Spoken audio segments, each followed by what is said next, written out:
मुरली तारीख 27 जनवरी 1999।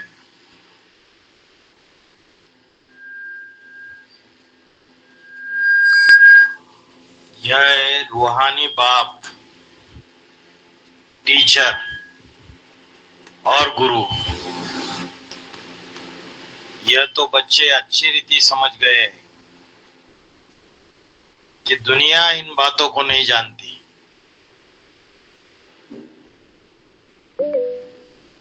क्या नहीं जानती? बाप जो बातें करते हैं, वेद का बाप वेद के बच्चों से वेद की बातें करते हैं। बाप कहते रावण को कोई 10 मुख नहीं थे। रावण तो 5 विकार पुरुष के और 5 विकार स्त्री के, इन दोनों का मिला के प्रवृत्ति मार गए। लेकिन तुम जब दुनिया वालों को बताते हो ये बात, तो वो नहीं जानते ये बातें। भले सन्यासी कहते शिवो हम, तो भी ऐसे नहीं कहेंगे कि हम बाप, टीचर, गुरु है। वो सिर्फ कहते शिवो हम तत्वम, परमात्मा सर्वव्यापी है, ऐसा कहते। तो हर एक फिर बाप, टीचर, गुरु हो गया। बाप, टीचर, गुरु एक है या अनेक है? एक है। ऐसे तो कोई समझते भी नहीं।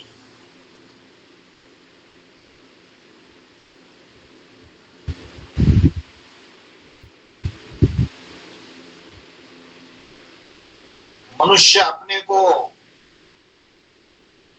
भगवान परमात्मा कहलाए, ये तो बिल्कुल ही रॉन्ग है। बच्चों को जो बाप समझाते, वो तो बुद्धि में धारण होता है ना। उस पढ़ाई में कितनी सब्जेक्ट्स होती है? ऐसे नहीं कि सब सब्जेक्ट सब स्टूडेंट के दिमाग में रहते हैं। यहाँ जो बाप पढ़ाते हैं वह 1 सेकंड में बच्चों की बुद्धि में आ जाता है। तुम रचयिता और रचना के आदि मध्य अंत का ज्ञान सुनाते हो। तुम ही त्रिकालदर्शी व स्वदर्शन चक्रधारी बनते हो। दुनिया वाले नहीं बनते, और जो विधर्मी आत्मा है वो भी नहीं बनती। जो बाप के पक्के पक्के सूर्यवंशी बच्चे हैं, वो स्वदर्शन चक्रधारी भी बनते हैं और त्रिकालदर्शी भी बनते हैं। उस जिस्मानी पढ़ाई में सब्जेक्ट बिल्कुल अलग है। तुम सिद्ध कर समझाते हो सर्व का सदगति दाता वो एक ही बाप है। सभी आत्माएं परमात्मा को याद करती है, कहती है ओ गॉड फादर।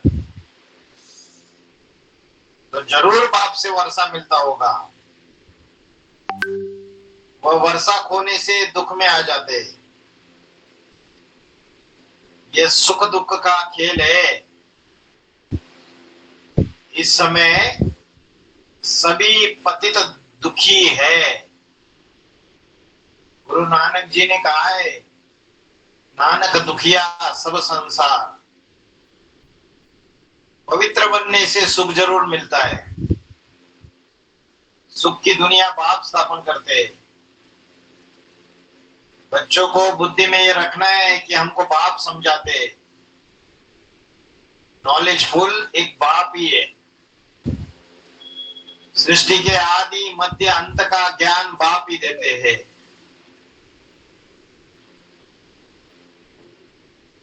सृष्टि के आदि मध्य अंत का ज्ञान और जो संगम युग का शूटिंग पीरियड है उसके आदि मध्य अंत का ज्ञान भी बाप ही देते हैं। 2019 से लेके 2028 तक का शूटिंग पीरियड है, उसमें भी आदि मध्य अंत है। उसका ज्ञान कोई देदारी दे नहीं सकता। और सभी धर्म जो स्थापन हुए वो अपने समय पर आवेंगे। धर्म भी अपने समय पर आएंगे, धर्म पिता भी अपने समय पर आएंगे, और संगम युग की शूटिंग पीरियड में उनके जो उन धर्मों के जो आधारमूर्त आत्माएं, मुखिया, उनके प्रजापिता और उन धर्मों के पूर्वज अष्टदेव, वह भी अपने अपने समय पर आएंगे। बाबा ने बोला अष्टदेव इकट्ठे नहीं सुधरते, नंबरवार सुधरते हैं, इसलिए उनकी राजाई भी अलग अलग दिखाई देती है, एक साथ नहीं दिखाई देती। सबका सुधरने का समय अलग अलग है।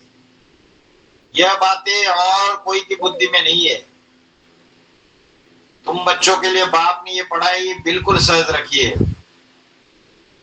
सिर्फ थोड़ा विस्तार से समझाते हैं।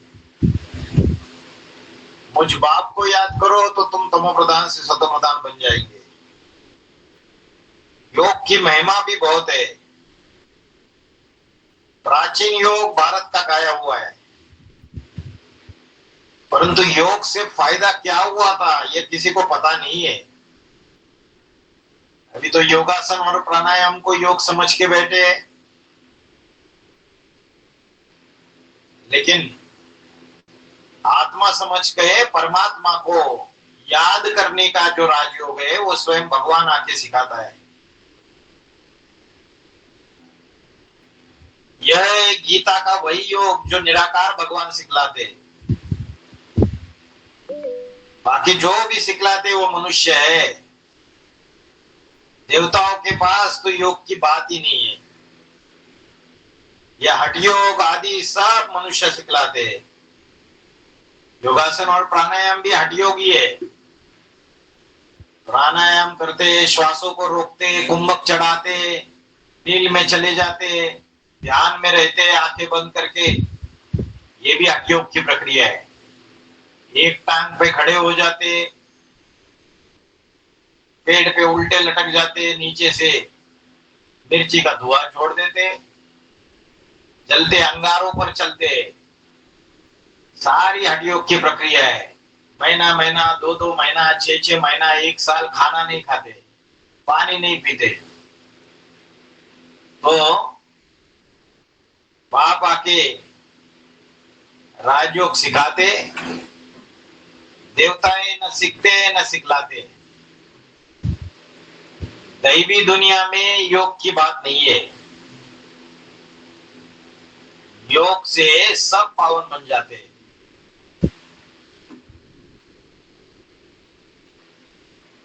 वह जरूर वहां बनेंगे।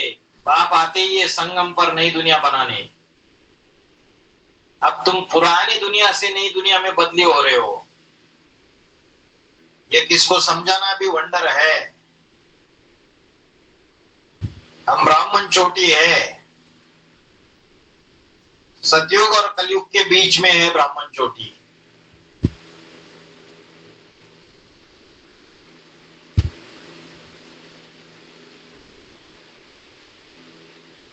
इसको ही संगम युग कहा जाता है, जिसमें तुम पुरुषोत्तम बन रहे हो।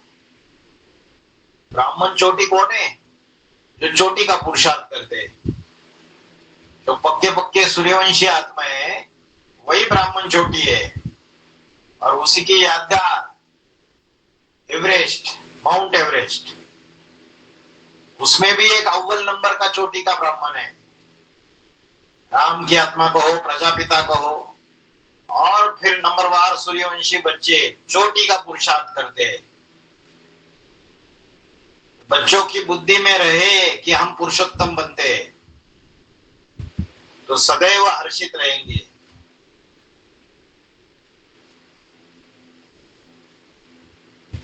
जितना सर्विस करेंगे उतना हर्षित रहेंगे। सेवा से ही भाग्य मिलता है।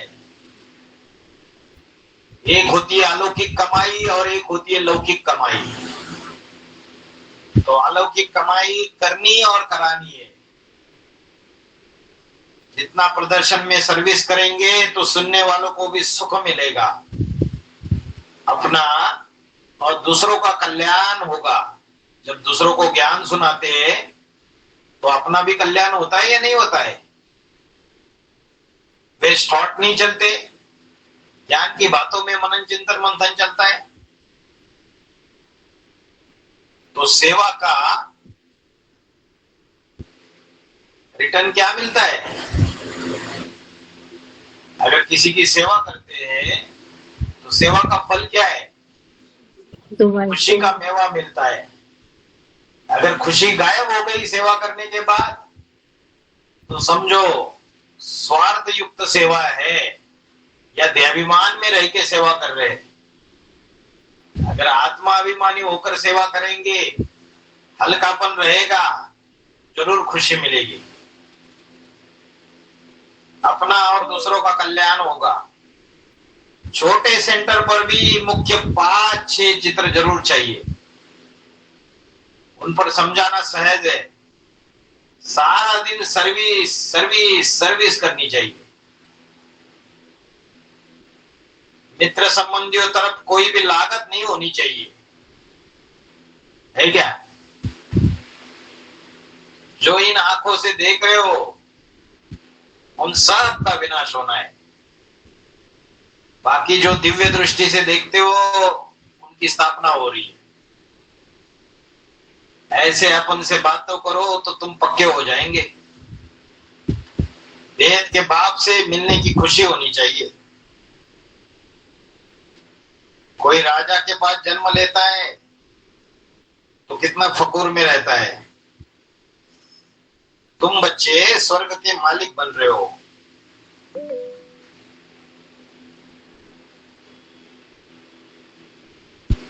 हर एक अपने लिए मेहनत कर रहे हैं। बाप सिर्फ कहते हैं काम चिता पर बैठ, तुम काले हो गए हो। अब ज्ञान चिता पर बैठो तो गोरे बन जाएंगे। बुद्धि में यही चिंतन चलता रहे। भले ऑफिस में काम करते रहो, याद करते रहो। ऐसे नहीं कि फुर्सत नहीं है। जितनी फुर्सत मिले रूहानी कमाई करो। कितनी बड़ी कमाई है, हेल्थ वेल्थ दोनों एक साथ मिलती है। जो गृहस्थी है उनको 8 घंटा सेवा करनी चाहिए, और जो सरेंडर होके रह रहे मधुबनों में उनको 16 घंटे सेवा करनी चाहिए। सारा मदर याद पर है। ऐसे गृहस्थ व्यवहार में रहकर ज्ञान योग में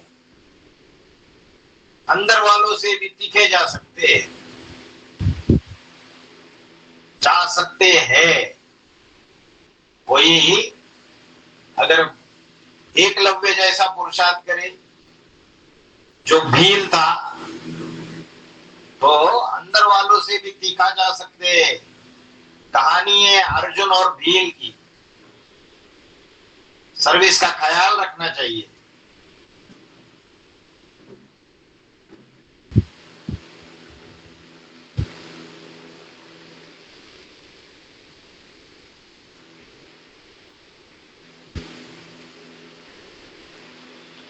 बाबा तो प्रदर्शनी में जा न सके,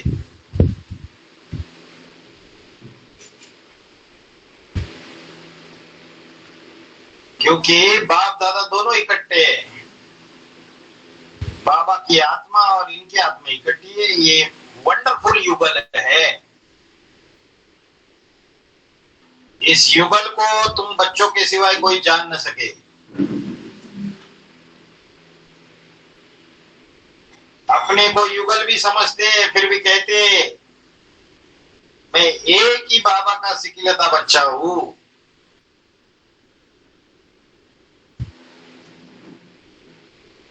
इस लक्ष्मी नारायण के चित्र को देखकर बहुत खुशी होती है। हमारा दूसरा जन्म यह है, हम गद्दी पर जरूर बैठेंगे। तुम भी राजयोग सीख रहे हो, एम ऑब्जेक्ट सामने खड़ी है, इन्हें तो खुशी है कि मैं बाबा का सीख लेता बच्चा हूं।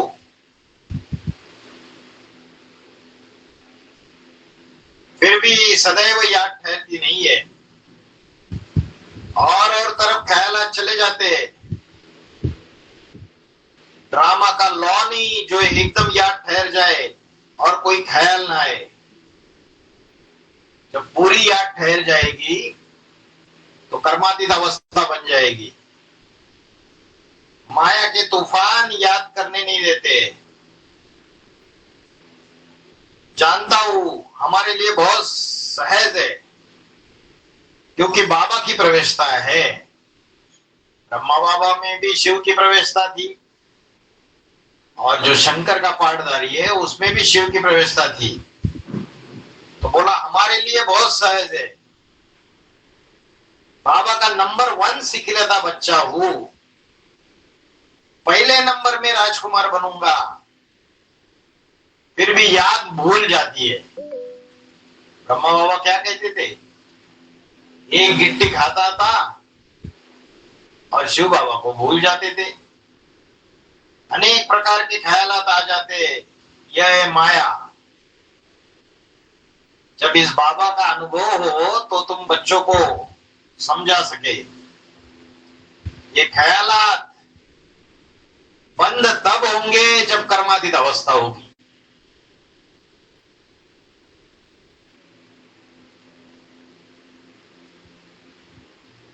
आत्मा संपूर्ण बन जाए फिर तो ये शरीर रह न सके। क्या बोला? जब आत्मा संपन्न बनेगी तब ये शरीर रह न सके। शिव बाबा तो सदैव प्योर ही प्योर है। पतित दुनिया और पतित शरीर में आकर पावन बनाने का पाठ भी इनका ही है। ड्रामा में बंदायमान है। तुम पावन बन गए तो फिर नया शरीर चाहिए।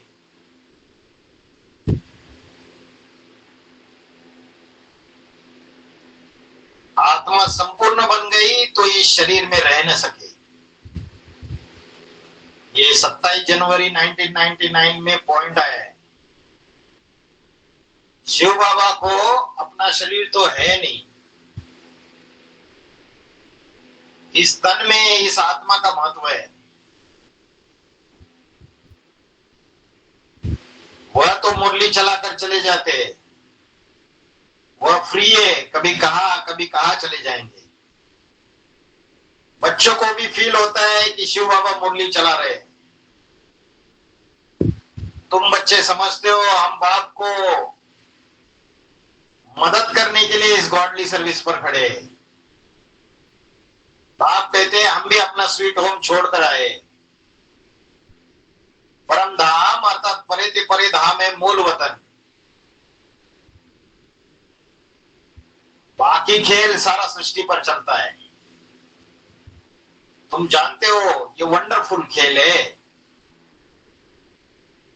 वो लोग मून पे जाने की कोशिश करते हैं, मंगल पर जाने की कोशिश करते हैं। ये तो साइंस की बल है। साइलेंस के बल से हम साइंस पर जीत पाते हैं। तब साइंस भी सुखदायी बन जाती है। इसका मतलब अभी दुखदायी है साइंस। ये मोबाइल, इंटरनेट, टेक्नोलॉजी, ये साइंस के जो साधन है, ये दुख दे रहे या सुख दे रहे? घर घर टूट रहे हैं, सुख से ज्यादा दुख दे रहे। अल्पकाल का सुख और ज्यादा समय का दुख। पहले शादी होती थी कन्या की तो कोई चिट्ठी चपाटी कभी चली गई मैके में, तब पता चलता था उनको। अभी तो ऐसा है क्या खाया, क्या पिया, इसने ऐसा कहा, उसने वैसा कहा, तो घर घर टूट रहे। तो साइंस सुख भी देती है तो दुख भी देती है। वहां तो सुख ही सुख है सतयुग में, दुख का नाम नहीं। ऐसी बातें सारा दिन बुद्धि में रहनी चाहिए। बाबा को कितने ख्याल रहते, बांधे लिया विष पर कितनी मार खाती है। जो बांधेली माता है, उनके पति जो ज्ञान में नहीं चलते, वो जोर जबरदस्ती विष पिलाते विकारों का, और बेचारी मना करती है तो मार खाती है। कोई तो मोहवश फिर फंस पड़ती है, पति के ऊपर मोह रहता है तो नीचे गिर जाते। निश्चय बुद्धि वाले झट कहेंगे हमको अमृत पीना है, इसमें नष्टो मोह चाहिए। लेकिन कोई कोई को पति के ऊपर इतना मोह रहता है, पति ज्ञान में भी नहीं चलता है और पर स्त्री का संग करता है, तो ज्ञान में चलने वाली कोई माता उसके मोह में और ही दुखी हो जाती है। बाबा ने तो बोला है हमको पवित्र रहने दो, बोलो उनको तुम चाहे तो दूसरी स्त्री लेकर आओ। तो अगर बाबा के श्रीमत के उल्टा करते हैं तो बाद में पछताएंगे। तो बहुत नष्ट मोह चाहिए, पुरानी दुनिया से दिल उड़ जानी चाहिए। ऐसे ही सर्विसेबल दिल पर चढ़ सकते हैं, उनको शरणागति दे सकते हैं। कन्या पति के शरण में जाती है, विष बिगर नहीं रखते, फिर बाप को शरण लेना पड़ता है। परंतु एकदम नष्ट हुआ चाहिए। पतियों का पति मिला, अब उनसे हम बुद्धि के योग की सगाई करते हैं। बस मेरा तो एक, दूसरा न कोई। जैसे कन्या की पति से प्रीत जुड़ जाती है, यह है आत्मा की प्रीत परमात्मा से।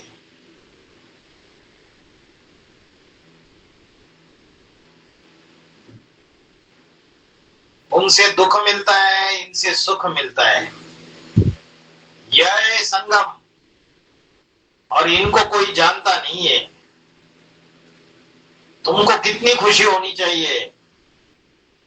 हमको खिवैया अथवा बागवान मिला है, जो हमको फूलों के बगीचे में लेके जाते हैं। ये शरीर रूपी नवैया है, या और बिठैया कौन है? आत्मा रूपी बिठैया है उसमें, और उसका खिवैया बाप है। तुमको खिवैया अथवा बागवान मिला है। इस समय सभी मनुष्य कांटे मिसल बन पड़े हैं। सबसे बड़ा कांटा है काम का। पहले तुम निर्विकारी फूल थे, धीरे धीरे कला कम हो गई, अब तो बड़े कांटे हो गए हो।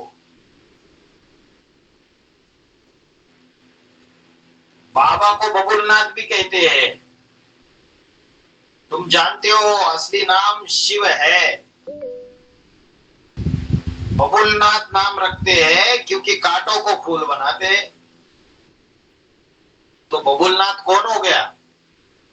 शिव हो गया। या जो राम की आत्मा शिव समान बनती है, वो बबुलनाथ का पाठधारी है। जो खुद कांटे से फूल बनता है, वही दूसरों को फूल बना सकता है। भक्ति मार्ग में बहुत नाम रखते हैं, वास्तव में नाम एक ही शिव है। रुद्र ज्ञान यज्ञ व शिव ज्ञान यज्ञ बात एक ही है।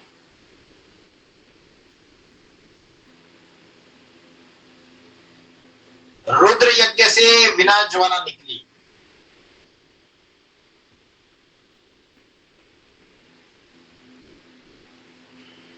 और श्री कृष्णपुरी अथवा आदि सनातन देवी देवता धर्म की स्थापना हुई। तो ज्ञान के बड़े बड़े जब बम फूटते हैं तो विनाश ज्वाला प्रज्वलित हो जाती है। तुम इस यज्ञ द्वारा मनुष्य से देवता बनते हो। चित्र भी वंडरफुल बनाते हैं। विष्णु की नाभि से ब्रह्मा निकला। दुनिया वाले तो इस बात को जानते ही नहीं कि कैसे विष्णु की नाभि से ब्रह्मा निकला। ये सब बातें तुम जानते हो कि ब्रह्मा सरस्वती ही लक्ष्मी नारायण बनते हैं। यह निश्चय है। लक्ष्मी नारायण ही 84 जन्मों के बाद ब्रह्मा सरस्वती बनते हैं।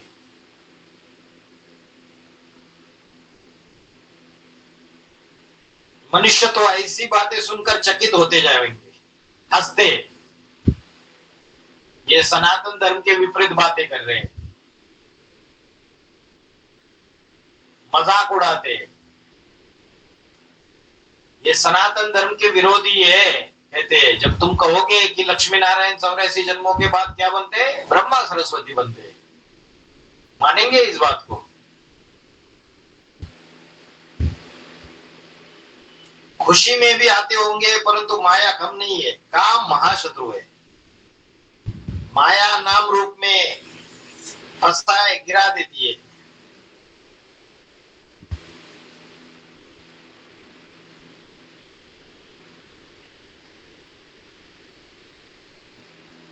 बच्चों के अंदर जो भी विशेषता है, वो विशेषताएं बाप ने दी हुई है, ऐसा बुद्धि में आना चाहिए।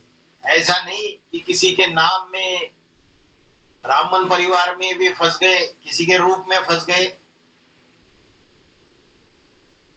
तो गिर जाते हैं। बाप को याद करनी नहीं देती है, फिर वह खुशी कम हो जाती है।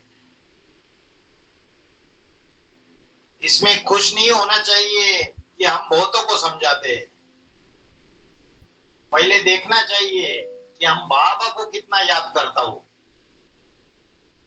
सिर्फ ज्ञान समझाते,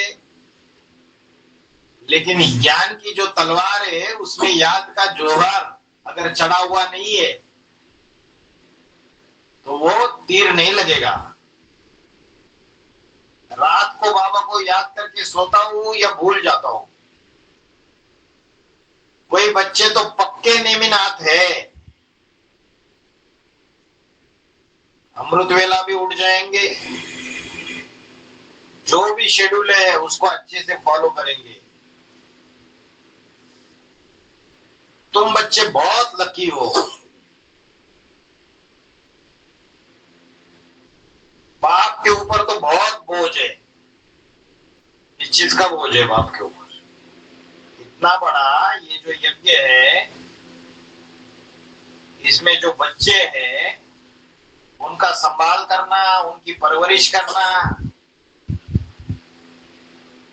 कितना बोझ है। परंतु फिर भी रथ को रियायत मिल जाती है। ज्ञान और योग भी है। इसके बगैर लक्ष्मी नारायण पद कैसे पाएंगे?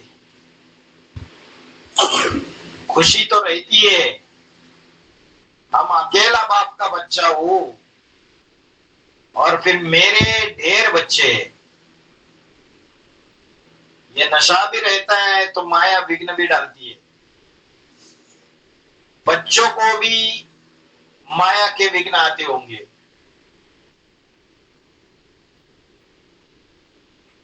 कर्मातीत अवस्था आगे चल के आनी है। ये बाप दादा दोनों इकट्ठे हैं। कहते हैं मीठे मीठे बच्चे, बाप तो प्यार का सागर है, इनकी आत्मा इकट्ठी है, यह भी प्यार करते हैं। समझते हैं जैसा कर्म मैं करूंगा मुझे देखो और भी करेंगे। अगर बाप से कोई चीज छुपा दी, सच्चा सच्चा पोता मेल नहीं दिया और बाद में बाप को पता चल गया, पता चलने के बाद पोता मेल दे दिया। तो बाबा ने बोला कख का चोर सो लख का चोर। बहुत मीठा रहना है, बच्चे बड़े सयाने चाहिए। इन लक्ष्मी नारायण में देखो कितनी सयानापन है, सयानापन से विश्व का राज्य लिया है। प्रदर्शनी द्वारा प्रजा तो बहुत बनती है, भारत बहुत बड़ा है, इतनी सर्विस करनी है। अभी ऑल ओवर इंडिया सेमिनार कर रहे हैं, लाखों कॉलेजेस है, कितना बड़ा है भारत। तो जिनसे हिसाब किताब है वहां पहुंच रहे। दूसरा, याद में रहकर विकर्म भी विनाश करने हैं, सिर्फ ज्ञान नहीं सुनाना है। यह एक कड़ा फुरना, हम तमो प्रधान से सतो प्रधान कैसे बने, इसमें बड़ी मेहनत है। सर्विस का चांस बहुत है। ट्रेन में आते समय बैच पर भी सर्विस कर सकते हैं। जैसे ब्रह्म कुमारी लगाती है, लक्ष्मी नारायण का बैच लगाती है, तो बाबा ने क्या बोला, त्रिमूर्ति का बैच लगाना है। तो बाहर से लगाने की जरूरत है या अंदर बुद्धि में रखना है त्रिमूर्ति का ज्ञान। तो ट्रेन में भी बहुत सर्विस कर सकते हैं। यह बाबा और यह वर्षा बरोबर 5000 वर्ष पहले भारत स्वर्ग था, लक्ष्मी नारायण का राज्य था। फिर जरूर इनका राज्य आना चाहिए। हम बाबा की याद से पावन दुनिया का मालिक बन रहे हैं। ट्रेन में बहुत सर्विस हो सकती है। एक डिब्बे में सर्विस कर, फिर दूसरे डिब्बे में जाना चाहिए। ऐसी सर्विस करने वाला ही दिल पर चढ़ेगा बाबा के। बोलो, हम आपको खुशखबरी सुनाते, तुम पूज्य देवता थे, फिर 84 जन्म ले पुजारी बने, अब फिर पूज्य बनो। सीढ़ी अच्छी है, इनसे ही सतो रजो तमो स्टेज सिद्ध करनी है।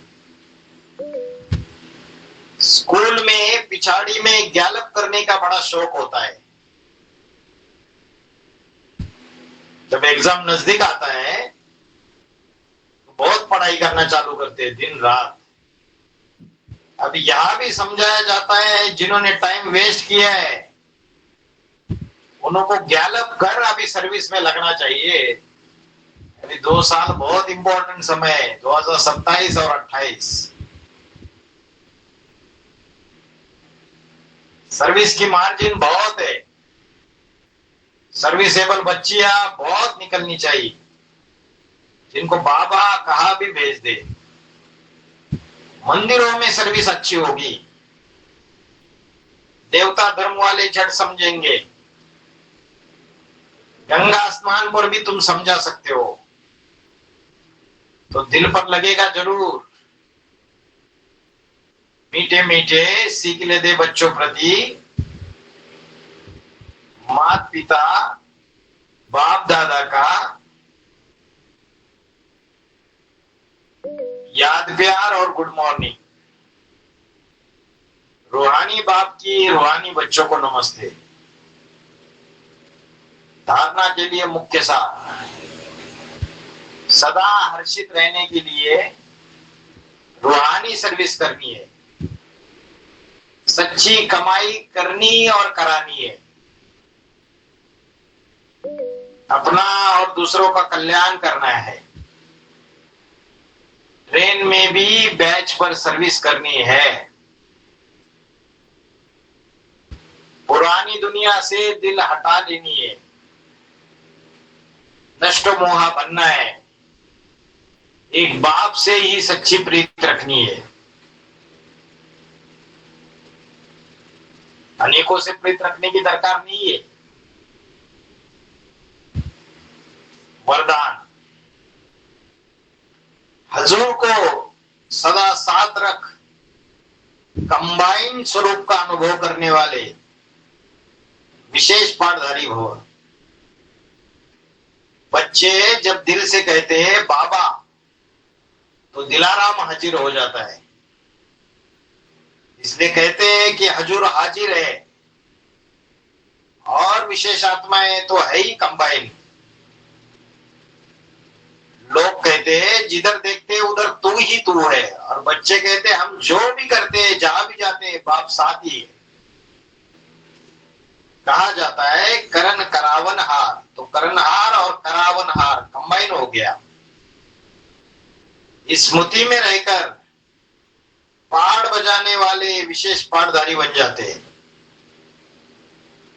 स्लोगन, सर्वशक्तिमान बाप को अपना साथी बना लो, तो कोई भी विघ्न आपको रोक नहीं सकता।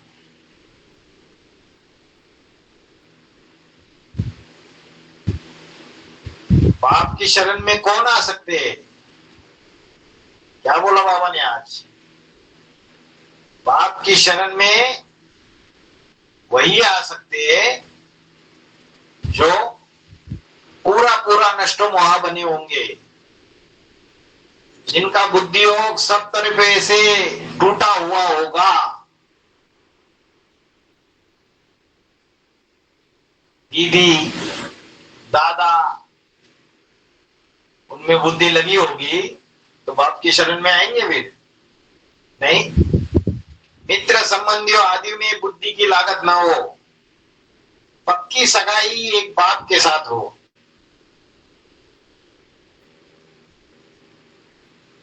तो बाप साजन भी है और आत्मा रूपी सजनी है। बुद्धि में रहे मेरा तो एक बाबा, दूसरा न कोई। ऐसे बच्चे ही सर्विस कर सकते हैं, और बाप भी ऐसे बच्चों को ही शरण देते हैं। ओम शांति। ओम शांति।